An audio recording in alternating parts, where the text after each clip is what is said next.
ለምን እኛ ለፍተን አሰባስበን የገዛነው መኪና ያቃጥሉብናል? ለምን እኛ ባለን ነገር አዋተን የሰራነውን አዳራሽ ያፈርሱብናል? ፍርድ ቤትን ጉባቴ ማኒ ፍርድ ቤት ጉባቴ ሰቲማን ያካቱ ማማራ ወላጀሱ ድፋራ አካባቢውን ለማናጋት የሚፈልግ ኃይል ከህዝቡ ጋር ሆነን ህጉ በሚፈቅደው መሰረት ህጋዊ እርምጃ ያላንዳች ምህረት የምንወስድ መሆኑን በዚህ አጋጣሚ ደግሞ መልእክት ማስተላለፍ ፈልጋለሁ። ጤና ይስጥልን። ቀደም ሲል የተከታተላችሁት ከህብረተሰቡ የተነሱ ጥያቄዎችና ጠቅላይ ሚኒስትር ኃይለማርያም ደሳለኝ በወቅታዊ ጉዳይ ላይ ከኢትዮጵያ ብሮድካስቲንግ ኮርፖሬሽን ጋር ከነበራቸው ቆይታ ከተናገሩት ላይ የተወሰደውን ነበር። ከኢትዮጵያ ብሮድካስቲንግ ኮርፖሬሽን የብዛነትና የህዳሴ ድምጽ የሰዓቱን ዜና ማቀርብላችሁ ተመስገን በየነ ነኝ። አብራችሁን ሁኑ። ጠቅላይ ሚኒስትር ኃይለማርያም ደሳለኝ መንግስት ከህብረተሰቡ ጋር በመሆን ጸረ ሰላም ኃይሎች ላይ የማያዳግም እርምጃ እየወሰደ መሆኑን ገለጹ። በኦሮሚያ አንዳንድ አካባቢዎችና በአማራ ሰሜን ጎንደር ሁከት የቀሰቀሱ ኃይሎችን በማስታገሱ ስራ የህብረተሰቡ ሚና ከፍተኛ እንደሆነም ተናግረዋል። ዝርዝሩን ከፍትሐወቅ የወንድ ወሰን። በኢትዮጵያ በፌደራልም ሆነ በክልል መንግስታት የሚረቀቁ የልማት እቅዶች ሶስት መሰረታዊ ምሰሶችን የተከተሉ ናቸው ብለዋል ጠቅላይ ሚኒስትር ኃይለማርያም ደሳለኝ ከኢትዮጵያ ብሮድካስቲንግ ኮርፖሬሽን ጋር ባደረጉት ቆይታ። በህገ መንግስቱ የተረጋገጡ የብሔሮች ብሔረሰቦችና ህዝቦችን ሉዓላዊ የስልጣን ባለቤትነት የተከተሉ የክልል ወሰኖችንና የመንግስታቱን ስልጣን የሚያከብሩ የህዝቡን የነቃ ተሳትፎና ባለቤትነት ያረጋገጡ ብለዋል። እናም እስካሁን በመንግስት የልማት እቅዶችና በህዝቡ ግንባር ቀደም ሚና በርካታ ስኬቶች እየተመዘገቡ ናቸው ያሉት አቶ ኃይለማርያም የአዲስ አበባና የፊንፊኔ ዙሪያ የኦሮሚያ ልዩ ዞን የተቀናጀ የልማት እቅድ በረቂቅነት ያለ ህዝቡ ተወያይቶበት ሊሻሻል የሚችል የህዝቡን ይሁንታም ካላገኘ እስከ መቅረት የሚሄድ መሆኑን አረጋግጠዋል። ሁኔታው የሆነና ሰነዱን በረቂቅነት እያለ በኦሮሚያ አንዳንድ አካባቢዎች የተከሰተው ሁከት በጸረ ሰላም ኃይሎች የተቀነባበረ በምንም አይነት ተቀባይነት የሌለው እንደሆነ ተናግረዋል አቶ ኃይለማርያም። በአማራ ክልል የቅማንት ህዝብ የመብት ጥያቄን ተከትሎ የክልሉን ብሔሮችና ህዝቦች ለማጋጨት የተደረገው ተመሳሳይ ጥረትም የጸረ ሰላም ኃይሎች እጅ ያለበት እንደሆነም አስታውቀዋል። የጥፋት ኃይሎች ከበስተጀርባ ሆነውና ከፊት ለፊትም እየመሩ በርካታ የህዝብ ሀብቶች የመንግስት ሀብቶች ያቃጠሏቸው ንብረቶች እንዳሉ ደግሞ እናውቃለን። በዚህ ሂደት ውስጥ መሳሪያ የታጠቁም ኃይሎች ጸጥታ ኃይሎችንም ሆነ ሌሎች የህብረተሰብ ክፍሎችንም በመሳሪያ ኃይል እየገደሉ ወይም ደግሞ እየጎዱ እንደመጡ አይተናል። ይሄ ነገር በምንም መንገድ ሊቀጥል የሚችል አይደለም። በምንም መልኩ ሊቀጥል የሚችል አይደለም።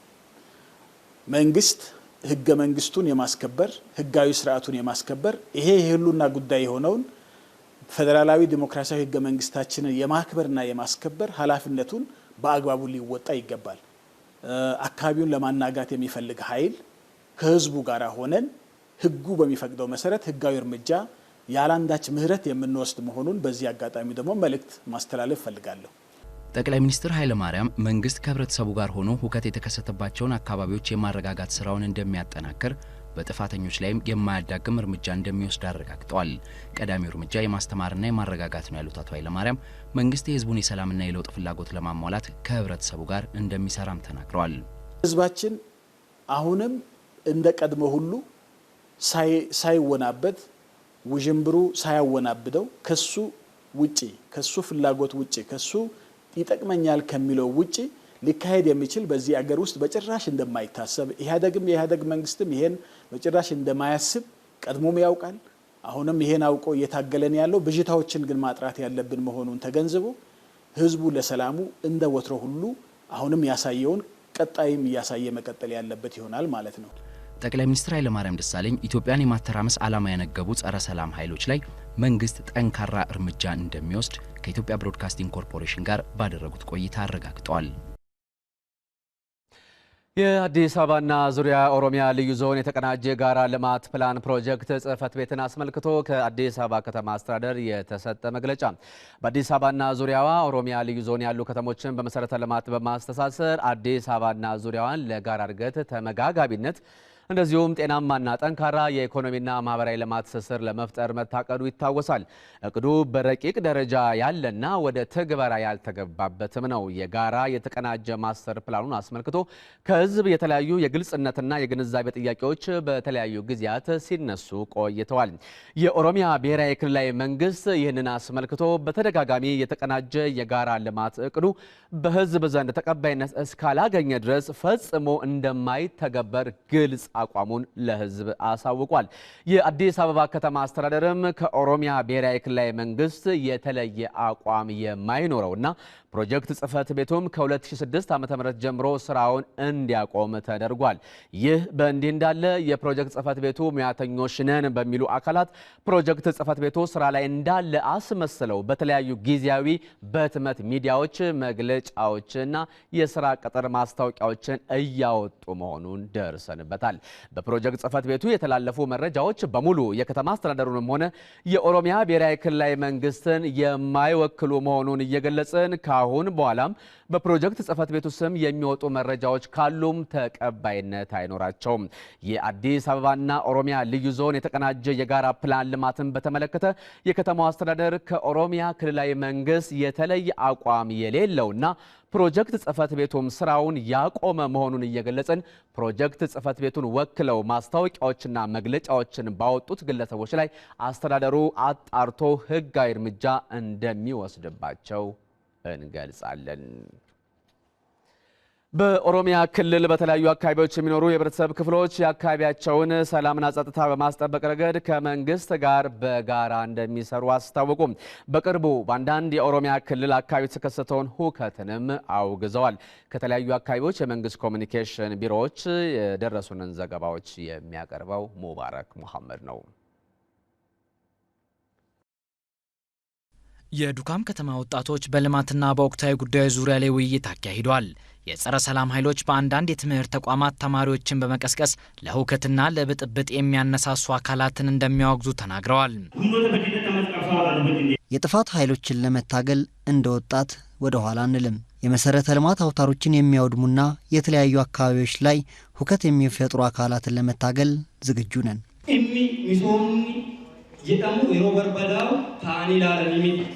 ልማት የሚባለው ነገር ሲደናቀፍ ቁጭ ተብሎ የሚታይ ነገር አይደለም።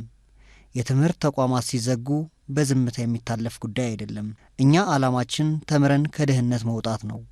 ስለዚህ እኛ ወጣቶች ይህንን ድርጊት እየፈጸሙ ያለ አካላትን መታገል አለብን። የኦሮሚያ ክልል ርዕሰ መስተዳደር የህግ አማካሪ አቶ ፍቃዱ ሰቦቃ በውይይቱ ላይ እንደተናገሩት ድርጊቱ የጸረ ሰላም ኃይሎች የራሳቸውን አጀንዳ ለማሳካት የውጭ ሚዲያዎችን በመጠቀም መሰረተ ቢስ የሆኑ መረጃዎችን በማሰራጨት ሀገሪቱ የጀመረችውን የልማትና ዲሞክራሲ ጉዞ ለማደናቀፍ የፈጠሩት ሴራ እንደሆነ ተናግረዋል። ወጣቶቹም የአካባቢያቸውን ሰላምና ጸጥታ በማስጠበቅ ረገድ እየተጫወቱ ያሉትን ሚና አጠናክረው እንዲቀጥሉ ጠይቀዋል።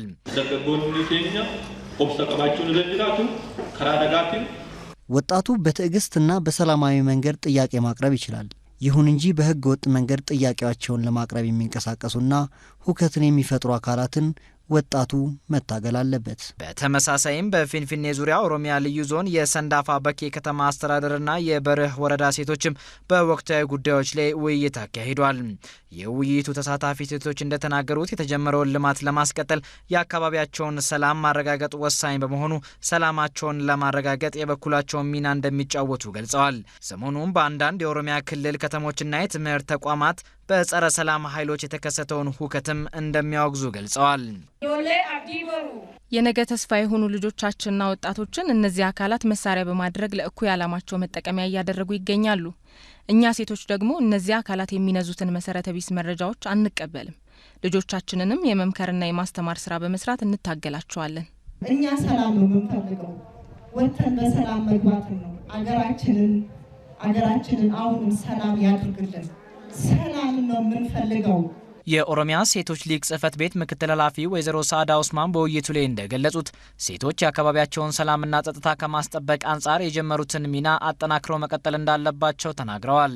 በማይመስል አጀንዳ ህዝብን በማነሳሳት በልጆቻችንን እጅ ሳት በመያዝ በእነሱ ሳት በመያዝ ልጆቻችንን ለሞት እያደረጉ ያሉበት ሁኔታ ነው እና ያለው በዚህ ጉዳይ ላይ ለሴቶች ሰላም ሁሉ ነገራችን ነው።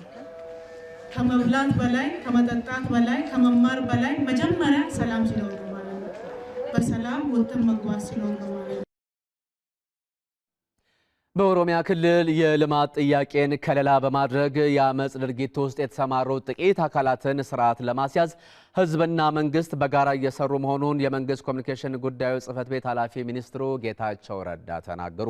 በጋራ የተቀናጀ ማስተር ፕላን ዙሪያ ብዥታ የተፈጠረባቸው የህብረተሰብ ክፍሎች ጋርም በየደረጃው ውይይት እንደሚካሄድም ነው ሚኒስትሩ የገለጹት። ዝርዝሩን ያዘጋጀው ጥላሁን ካሳ ነው። የመንግስት ኮሚኒኬሽን ጉዳዮች ጽህፈት ቤት ኃላፊ ሚኒስትር አቶ ጌታቸው ረዳ በወቅታዊ ጉዳይ ከጋዜጠኞች ለተነሱላቸው ጥያቄዎች ምላሽና ማብራሪያ ሰጥተዋል። ከተነሱላቸው ጥያቄዎች በአሁን ጊዜ በኦሮሚያ ክልል አንዳንድ አካባቢዎች የተነሳው ሁከት ዋነኛውን ድርሻ ይዟል። ይሄ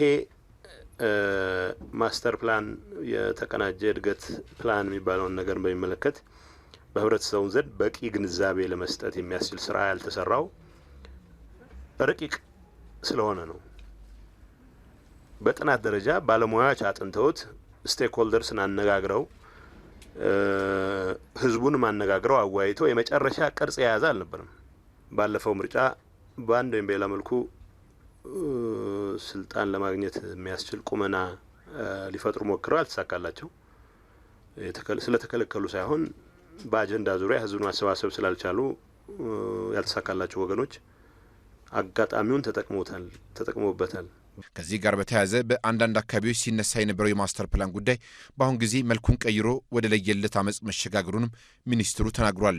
በማስተር ፕላኑ ጉዳይ ላይ ልዩነት አለን የሚል ወገን ካለ በውይይት ላይ ተመስርቶ ነው ይሄን ሊፈታ የሚችለውና ሁከትና ግርግር ማስተር ፕላንን ኢሹ ሊፈታ ስለማይችል እነዚህ ወገኖች ተቃውሟቸውን ሲገልጹ ተቃውሟቸውን የገለጹት በመፈክር አልነበረም።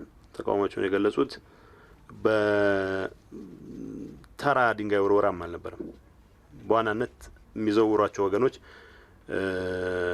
ኢላማ እንዲያደርጉ የፈለጉት የመንግስት ተቋማትን የወረዳ ይሁን የቀበሌ አመራር አባላት መኖሪያ ቤቶችን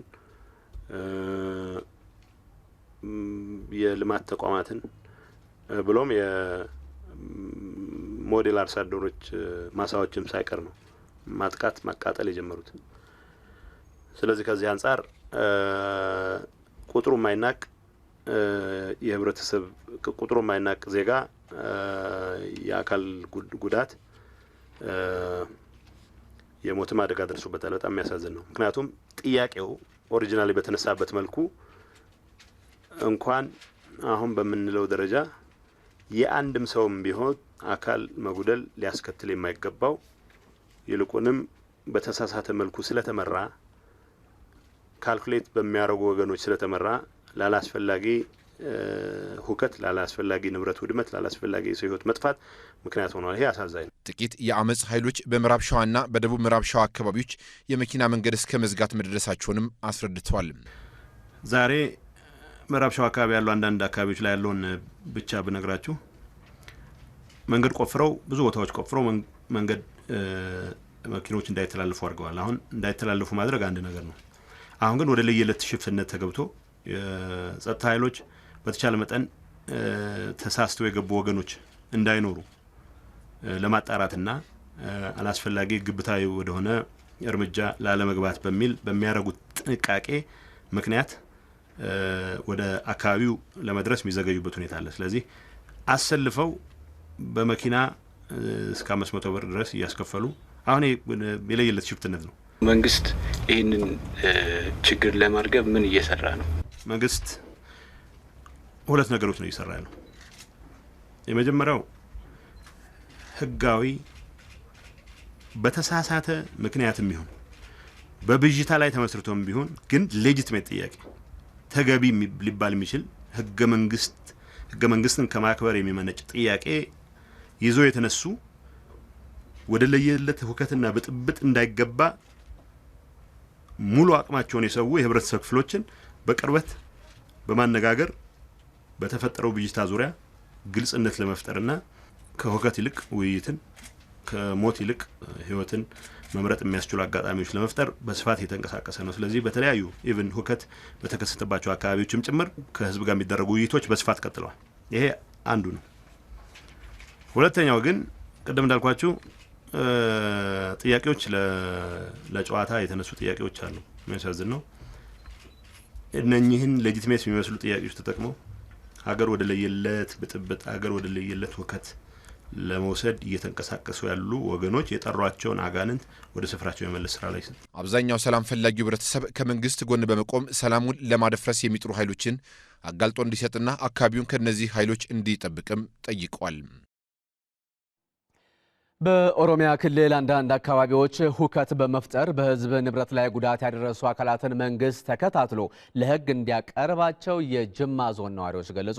የጥፋት ድርጊትን የሚፈጽሙ ኃይሎችን እንደሚቃወሙም ነዋሪዎቹ ተናግረዋል። ከጅማ ዞን የመንግስት ኮሚኒኬሽን ጽህፈት ቤት የደረሰንን ዘገባ የሚያቀርበው ደምስ መኩሪያ ነው።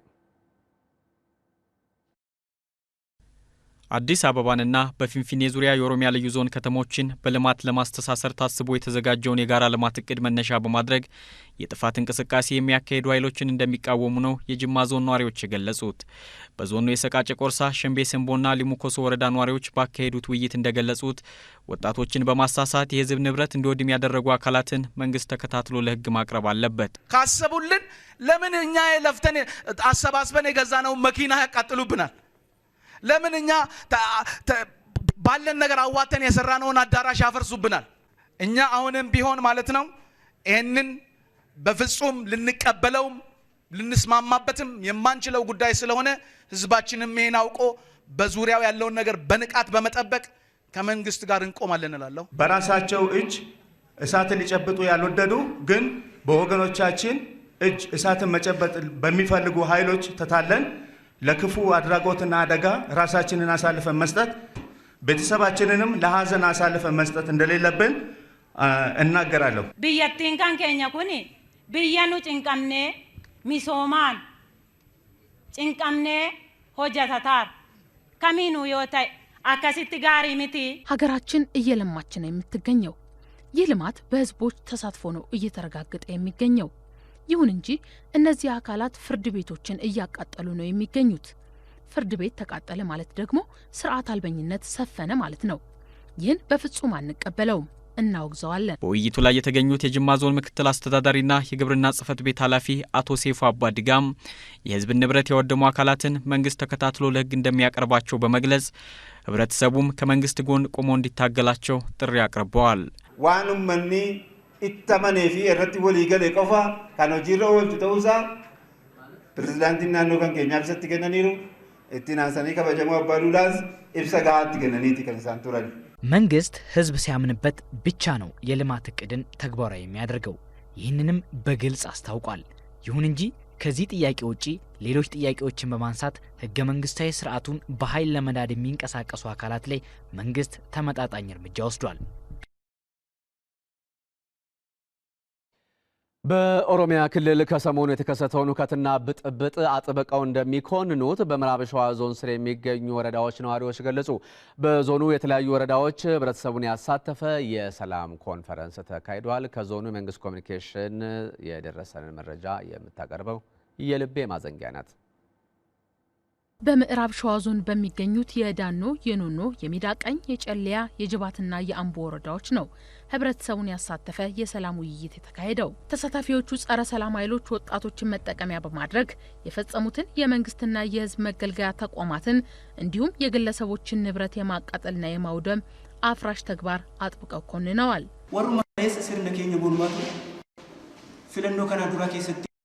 እነዚህ አካላት ከዚህ በፊትም በምርጫ ወቅት ህገወጥ እንቅስቃሴ ሲያደርጉ የነበሩ ናቸው። በውሸት ተማሪዎችን በመጠቀም ሲቀሰቅሱ የነበሩ አካላት ናቸው። እናውቃቸዋለን። የሰዎች መኖሪያ ቤትን የሚዘርፉ ናቸው። ይጆለ ከስማን ተመጡ ወኒ ወረጃ ባሰኒ ይሁኪ ይገሂሎ ላሰኒ ልጆቻችንን ከቤተሰቦቻቸው በመለየት ለሁከትና ለብጥብጥ በማነሳሳት ወደ ጥፋት መንገድ እየመሩብን ነው። ስለዚህ በምንም መስፈርት እነዚህ አካላት እኛን አይወክሉም። ቀበቹ ጆሌ ኬኛ ሂንደደም ሚዳባዬ ቀብና ኪራማናቲን ከፈላ እኛ ልጆቻችንን መቆጣጠር አለብን። እኛ እኮ ልጆቻችንን ለማስተማር ብዙ ወጪ ነው የምናወጣው። ስለዚህ ለነዚህ የጥፋት ኃይሎች መጠቀሚያ እንዲሆኑ ልንተዋቸው አይገባም። የነዚህ ጸረ ሰላም ኃይሎችን ድርጊት ከመንግስት ጋር በመሆን በማጋለጥና ለህግ በማቅረብ ተጠያቂ እንዲሆኑ እናደርጋለን ነው ያሉት። ወጣቶች ከጸረ ሰላም ኃይሎች ድርጊት ተሳትፎ እንዲታቀቡና ወደ ትምህርት ቤታቸው በመመለስ የመማር ማስተማር ሂደቱ በሰላማዊ መልክ እንዲቀጥል የበኩላችንን ድርሻ እንወጣለንም ብለዋል። ከኢትዮጵያ ብሮድካስቲንግ ኮርፖሬሽን የብዛነትና የዳሴ ድምጽ የሰዓቱ ዜና እንደቀጠለ ነው። በቱርክ ኩባንያ እየተገነባ ያለው የአዋሽ ሀራ ገበያ ባቡር መስመር ፕሮጀክት በታቀደለት ጊዜ እየተካሄደ መሆኑን ፕሬዝዳንት ዶክተር ሙላቱ ተሾመ ገለጹ። ፕሬዝዳንቱ ዶክተር ሙላቱ የኩባንያውን ስራ አስኪያጅ ተቀብለው ባነጋገሩበት ወቅት እንደገለጹት ከ33 ቢሊዮን ብር በላይ ወጪ የሚሸፍነው ፕሮጀክቱ በምህንድስናው ዘርፍ የዳበረ አቅም ባላት ቱርክ መከናወኑ ኢትዮጵያን ተጠቃሚ ያደርጋታል ብለዋል። የኩባንያው ስራ አስኪያጅ ሙራት ሀሽም ኮክሳል ኢትዮጵያ የባቡር መስመር ለመዘርጋት የሚያስችል ትልቅ አቅም እንዳላት ጠቅሰው አሁን እየተሰራ ያለው የአዋሽ ሀራ ገበያ የባቡር መስመር ፕሮጀክት ከኢትዮጵያ ጋር በትብብር ለመስራት መንገድ የከፈተም ነው ብለዋል። ከባቡር ፕሮጀክቱ ባሻገርም ኢትዮጵያ በኃይል ዘርፉ ሰፊ ሀብት ያላት በመሆኑ የቱርክ ካምፓኒዎች በዘርፉ ቢሰማሩ አዋጭ እንደሚሆን ፕሬዝዳንቱ ዶክተር ሙላቱ ገልጸዋል። የአዋሽ ሀራ ገበያ የባቡር መስመር ፕሮጀክት 270 ኪሎ ሜትር የሚሸፍን ሲሆን አሁን ላይ ከ25 በመቶ በላይ የሚሆነው ስራ ተጠናቋል። ሪፖርተራችን ዳዊት ጣሰው ነው የው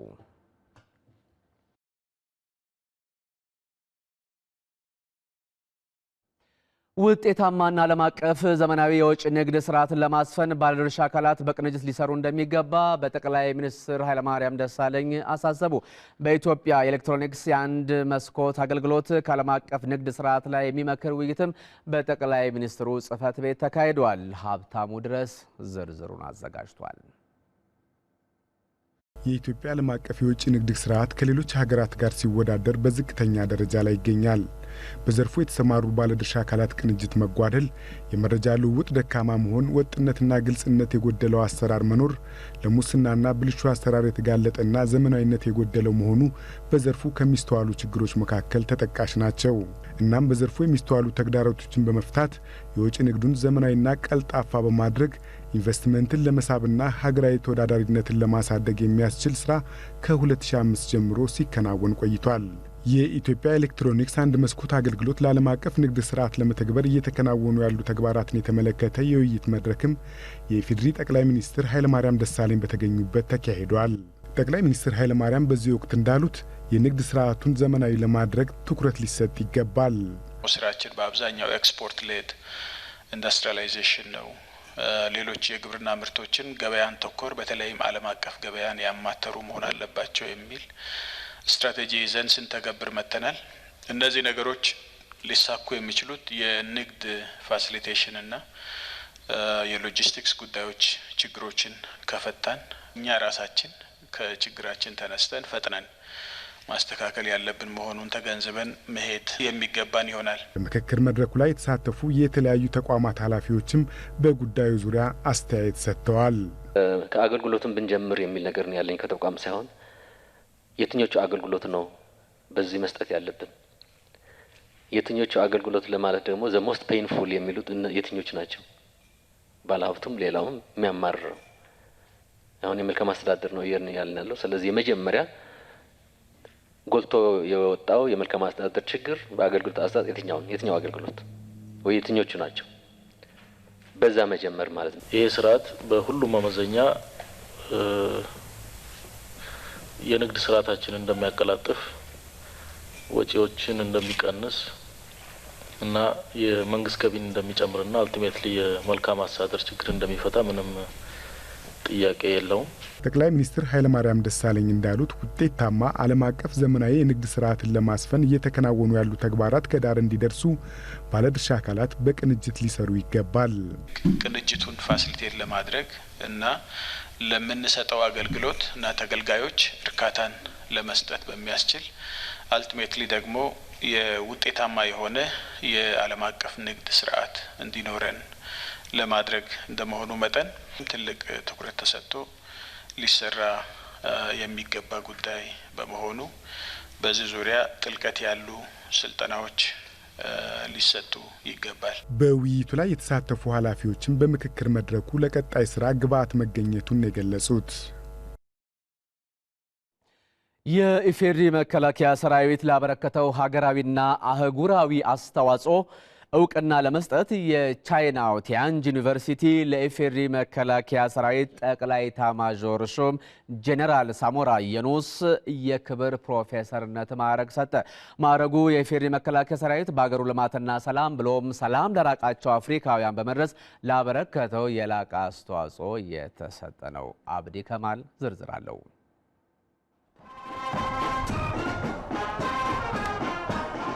የኢትዮጵያን ብሔሮች ብሔረሰቦችና ሕዝቦች የሉዓላዊ ስልጣን ባለቤት ያደረገውን የኢፌዴሪ ሕገ መንግስትና ሕገ መንግስታዊ ስርዓቱን ሊቃጣበት ከሚችል የትኛውም አደጋ የመከላከል ተልዕኮ ተሰጥቶታል። የኢፌዴሪ መከላከያ ሰራዊቱ በሀገሪቱ ዘላቂ ሰላምና ልማት እንዲረጋገጥ የላቀ ሚና ከማበርከት ባለፈ ሰላም ለራቃቸው አፍሪካውያን ወንድም ሕዝቦች በመድረስም ስሙን በጉልህ አጽፏል። በዓለም የሰላም ማስከበር ተልዕኮ በአሁኑ ወቅት ከፍተኛ ተሳትፎ በማድረግም በሁለተኛ ደረጃ እስከ መቀመጥ ደርሷል። ሰራዊቱ ጦርነትን በሩቅ ከማስቀረት ጎን ለጎን የሀገሪቱ የቴክኖሎጂና የፈጠራ ማዕከል በመሆን የኢንዱስትሪ ሽግግሩን እያቀላጠፈም ይገኛል። የቻይናው የቴክኖሎጂና የትምህርት ዩኒቨርሲቲ ቲያንጂን ሰራዊቱ በሀገሩና በዓለም አቀፍ ደረጃ ላበረከተው ለዚህ የላቀ አስተዋጽኦ እውቅና ለመስጠት ለኢፌዴሪ መከላከያ ሰራዊት ጠቅላይ ኤታማዦር ሹም ጄኔራል ሳሞራ የኑስ የክብር ፕሮፌሰርነት ማዕረግ አበርክቷል።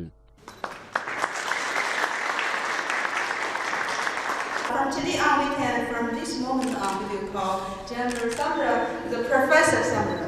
Okay, turn back to you. 今天我们又非常荣幸的聘请到 ዛሬ ለጄኔራል ሳሞራ የኑስ የክብር ፕሮፌሰርነት ማዕረግ ስንሰጥ ትልቅ ክብር ይሰማናል።